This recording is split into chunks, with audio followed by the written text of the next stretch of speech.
Alors crowdlending.fr, c'était avant tout un blog que j'ai créé il y a 2 ans pour parler de ce nouveau mode de financement qui était inexistant encore il y a 2 ans en France, qui est devenu un forum qui permet aux prêteurs particuliers de venir échanger sur le crowdlending, sur les projets, de se faire un avis sur les plateformes, et qui aujourd'hui devient le premier comparateur de plateformes, donc certains disent le Groupon du crowdlending.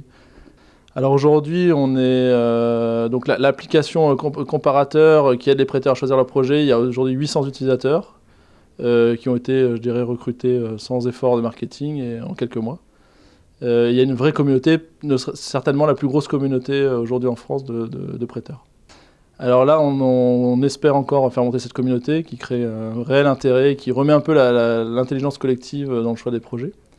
Et on souhaiterait développer l'Espagne et peut-être l'Italie. Alors en fait, aujourd'hui, des projets sont présentés sur les plateformes et ça nécessite parfois de connaître un peu l'analyse financière si on veut prêter sans risque, ou en tout cas en limitant les risques. Aujourd'hui, nous, on a créé un vrai espace d'échange. C'est-à-dire qu'il y a des gens qui viennent analyser financièrement la société parce qu'ils c'est des anciens banquiers ou parce qu'ils connaissent bien le domaine. Et du coup, il y a des gens un peu novices en la matière qui vont pouvoir aller lire leurs commentaires, poser des questions et du coup être aidés dans le choix des projets. L'idée, c'est vraiment pour eux d'essayer de leur limiter leurs risques puisque le crowdlending, c'est quelque chose qui est risqué.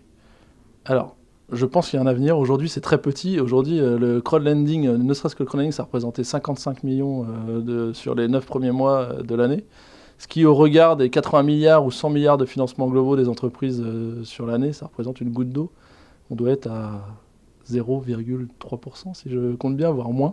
Donc c'est une goutte d'eau, mais c'est un marché qui est en forte croissance, qui fait x3 cette année, qui avait déjà dû faire x3 ou x2 au moins l'année suivante. Si on continue sur ce parti-là, il y aura un avenir. Après, ça ne mettra certainement pas en péril les banques.